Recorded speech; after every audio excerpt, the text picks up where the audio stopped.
quite 2 years ago, I sat in the dark at the Egyptian Theater at the mayoral and city council debates, and I listened to Leslie Thatcher grill the candidates on issues in Park City such as the environment and the growth and development, traffic congestion, affordable housing and lack thereof, the middle class and the lack thereof in Park City. And while the candidates gave some great responses, it didn't take me long to realize that there were a few perspectives missing from the seats. There was no one that had been raised in Park City. There was no one under the age of 40. And there was no one really from the Park City working class that had been working in resorts. The waitresses, the lifties, ski patrollers, ski shop workers. And as I sat there in the dark, I started to wonder, what would it look like if I stepped up? What would it look like if I ran for city council? Could I do it? Am I qualified? It's a little bit scary to think about, and I kind of brush it off at first. But over the next year and a half, I started putting some pieces in place. I got myself on a couple of boards. I started attending city council meetings.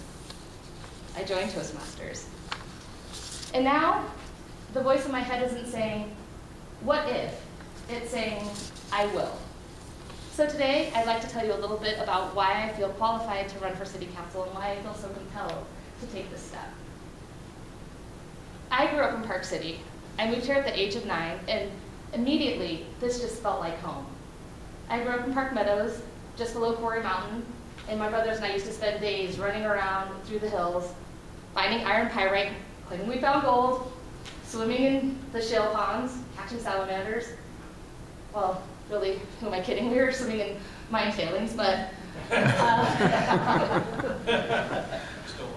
from my elementary school classroom, I could look out the window and see the original autumnal lock balloons rising into the air.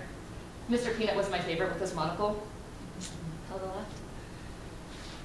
I had some great times growing up in this town. And really, the bus drivers, the librarians did play such a huge role in making sure that I made it home at night. Aren't you supposed to go home? Yep, guess it's time, sun's going down. And boy, have I seen some changes come through this town. I remember when we won the Olympics, and half the town was so excited to show the world who we were and all that we had to offer. And the other half of town was terrified. There goes the neighborhood. There's going to be crazy growth. Property prices are going through the roof.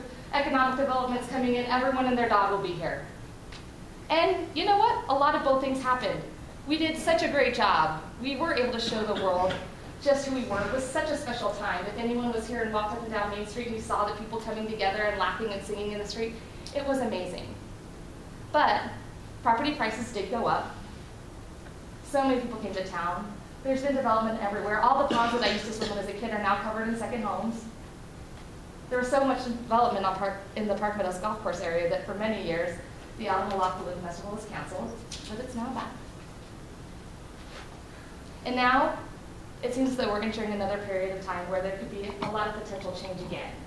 With Vail coming in at Park City and the Canyons, and with their money and their influence, with the Mountain Accord discussion and talk of how to handle the growth all around us on the Wasatch Front and Wasatch Back.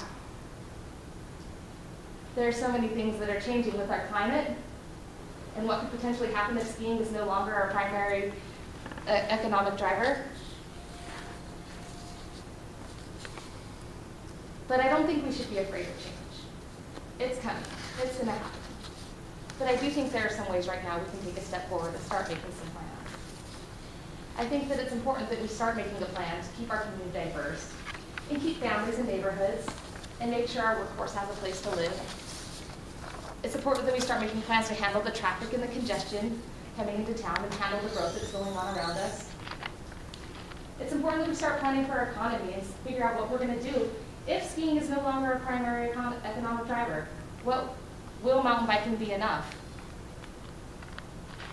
There are no easy solutions, and there is no one answer to any of these problems. But I do feel like we can come up with a vision of where we want Park City to be in the future. We can be a world-class ski resort town and still take care of our citizens in our community.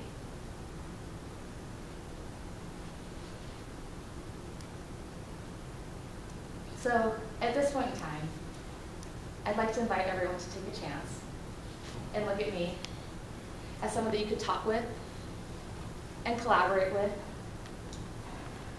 And let's look to the future and start making the plan. Because the planning for tomorrow starts today. Thank you.